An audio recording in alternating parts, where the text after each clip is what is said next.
রহমতুল্লাহ। দেশবাসী, আপনাদের সবাইকে অভিনন্দন।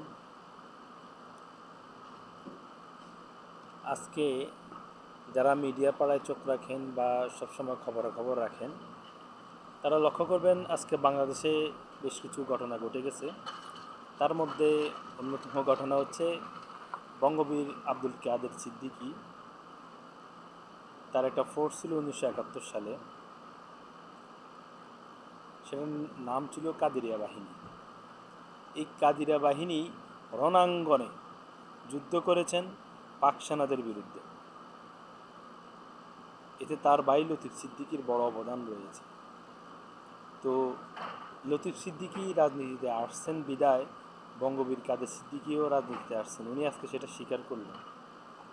আজকে বাংলাদেশে সেই বঙ্গবীর কাদের সিদ্দিকীর ভাই লতিফ সিদ্দিকী, বড় ভাই লতিফ সিদ্দিকী, তিনি সাবেক মন্ত্রী এবং সংসদ সদস্য আওয়ামী লীগের। পরবর্তী ওনার কিছু কার্যক্রমের কারণে আওয়ামী লীগ তাকে বহিষ্কার করছে।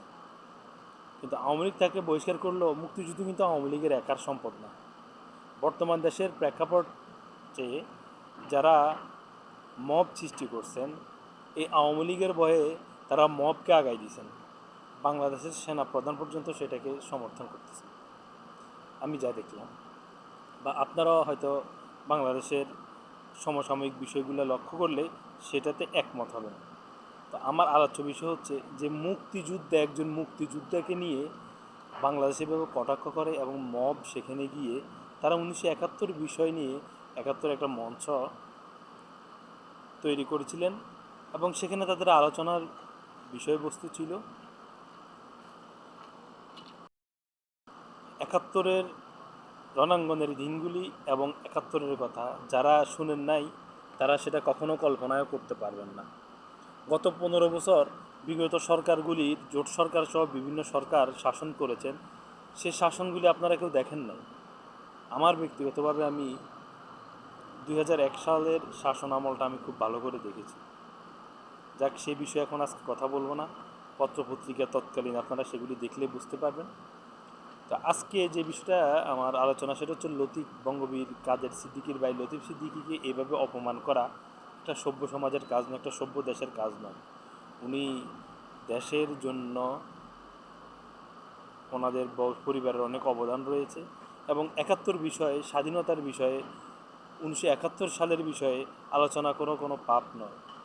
যদি গত 15 বছরে কেউ অন্যায় করে থাকে তাদেরকে আইনের আওতায় আনা হোক, সেটা বাংলাদেশের প্রত্যেকটা সর্বস্তরের মানুষ সেখানে সমর্থন যোগাবে এবং তাদের ভাষা সেটাই যে আপনারা আসুন, বসুন, যারা বাংলাদেশে প্রকৃতপক্ষে ক্ষমতা থাকাকালীন অন্যায় করেছে এবং ক্ষমতার বাইরে থেকেও যারা অন্যায় করেছে তাদের প্রত্যেকের বিচার হোক।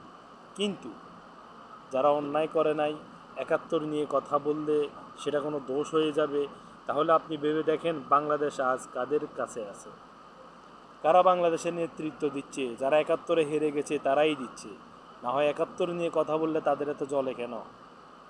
71 তো কারো বাপের সম্পদ নয়, হাসিনার বাপেরও সম্পদ নয়। হ্যাঁ, হাসিনার বাবা তখন বঙ্গবন্ধু শেখ মুজিবুর রহমান নেতৃত্ব দিয়েছিলেন। নেতা ছাড়া পিতা সমস্ত এই প্রোগ্রাম বা আন্দোলন কি হয়ে যায়? নষ্ট হয়ে যায়, সেটা আন্দোলন থাকে না, বিচ্ছিন্ন হয়ে যায়। তো আসলে উনি এটা বঙ্গবন্ধু একার ক্রেডিট না। 1971 সালে অনেকেই তাকে সহযোগিতা করেছেন, কিন্তু তিনি সবার নেতা ছিলেন, সবাই তাকে নেতা মানতেন। প্রিয় দর্শক, আপনাদের প্রতি আমার দৃষ্টি আকর্ষণ হলো বাংলাদেশে যে সমস্ত মুক্তিযোদ্ধারা আছেন তারা রুখে দাঁড়ান, মুক্তিযোদ্ধার পরিবারের পাশে দাঁড়ান। কারণ আপনি লক্ষ্য করে দেখেন, এই মুক্তিযোদ্ধারা যদি তখন দেশ স্বাধীন না করত, তখন নিজের জীবন বাজি না রেখে তাদের হানাদারদের প্রতিহত না করত, প্রতিরোধ গড়ে না তুলতো, তাহলে আপনি, আমি, আমরা কেউ নিরাপদ ছিলাম না বাংলার জমিনে। এই কথাটা সত্য। আমার পূর্বপুরুষ, আমি আমার অনেক দাদা দাদির কাছ থেকে ছোটোবেলায় খবরে রাতে যখন চাঁদে কিরণ দিত, চাঁদের আলোতে বসে বিছনা বিছায় বসে গরমের সময় উঠানের মধ্যে, আঙ্গিনার মধ্যে বসতাম। তখন আমার এক দাদি ছিল, উনি এখন মৃত্যুবরণ করেছেন। আবার আমার কয়েক দাদি, তারা বসে বসে গল্প করতেন বা বিভিন্ন পুঁথি বলতেন, বিভিন্ন গল্পর কাহিনী বলতেন। প্রায় অধিকাংশ সময়ে বসলে মুক্তিযুদ্ধের কথা উঠতো। তো সেই মুক্তিযুদ্ধ আমি আমার বাবার কাছ থেকে শুনেছি, আমার পূর্বপুরুষদের কাছ থেকেও সেগুলি শুনেছি।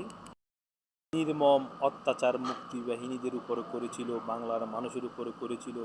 সেই সময় আমাদের বাংলাদেশের কিছু লোক তাদেরকে এনে ঘর দেখাই দিছিল, নারীদেরকে নিয়ে যাইতো বাজার থেকে, নাকি মাছ নিয়ে যাইতো, মাছের কান্নার তলে দিই, তখন বিক্রেতা যদি মাছের দাম চাইতো তখন নাকি বলতো তোর মুজিব বাবাই দিবে। সেই সমস্ত বিভীষিকাময় কথা দিনগুলি যখন শুনতাম তখন শরীরের প্রত্যেকটা লোম দাঁড়িয়ে যেত, অনুশোচনা হতো কেন তখন জন্মগ্রহণ করি নাই। তো যাক, আমি আমার আলোচনা দীর্ঘায়িত করব না। আপনারা সবাই বাংলাদেশের মানুষ, একটা বার বিবেক দিয়ে লক্ষ্য করুন, এই মুক্তিযুদ্ধ না থাকলে আমি আপনি কেউ নিরাপদ ছিলাম না। এই দেশে, এই বাংলাদেশে কেউ নিরাপদ ছিলাম না। তো আজকের আমার আলোচনা এতটুকু পর্যন্তই। কিন্তু আরও একটা বিষয় ঘটে গেল যে অসামাজিক কার্যকলাপে বাংলাদেশের আরেকটা অঞ্চলে এই একটা মাদ্রাসা থেকে কিছু ছাত্র এসে, সম্ভবত কমি মাদ্রাসা হবে সেটা, বা ইসলামী কোনো দিনী মাদ্রাসা হবে, সেখানে এসে এলাকাবাসীর সাথে হট্টগোল করছেন। আসলে কোনো আলেমের কাজ কিন্তু সেটা হতে পারে না, কোনো দিনই ইসলামের কোনো মানুষের পক্ষে না। কিন্তু বিশেষ করে দিনই শিক্ষা প্রতিষ্ঠানগুলিতে এমন কোনো কাজ আশা করা যায় না যে একটা মানুষের খবর শুনেই, খারাপ হোক ভালো হোক, সেটা যাচাই করা ছাড়া সেখানে গিয়ে হট্টগোল শুরু করে দিব, ভাঙচুর করে দিব।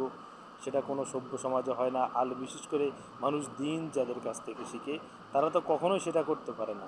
অবশ্যই সেখানে বুঝাতে হবে, প্রশাসন আছে তাদের সহযোগিতা নিতে হবে, তারপর সেই বিষয়ে আলোচনা করতে হবে। তো যাক, সব সাকুল্যে বাংলাদেশ আর বেশি একটা ভালো নাই। আসুন ৭১ মঞ্চকে আমরা সবাই সহযোগিতা করি। বঙ্গবীর কাদের সিদ্দিকীর পক্ষে জেডাই পান্নার যে আহ্বান জানিয়েছেন, সে আহ্বানকে আমি সমর্থন করি, আপনারা প্রত্যেকে সমর্থন করুন। আসুন আমরা কাঁধে কাঁধ মিলিয়ে ৭১-এর সেই পতাকাকে সমুন্নত রাখি, সেই বীর মুক্তিযোদ্ধাদেরকে সম্মান প্রদর্শন করি। কারণ এই কোটা আন্দোলনটা হয়েছিল এই বীর মুক্তিযোদ্ধাদের সম্মান এবং কোটার বিরুদ্ধে, মুক্তিযোদ্ধাদের সম্মান এবং কোটার বিরুদ্ধে। তাহলে এই আন্দোলনটা কারা করেছিল লক্ষ্য করেন। আপনারা সেটা আগে না বুঝলেও এখন বুঝেন দেশ এখন কোথায় আছে। ধন্যবাদ সবাইকে, সবাই সুস্থ থাকবেন, ভালো থাকবেন। ধন্যবাদ আপনাদের, আসসালামু আলাইকুম।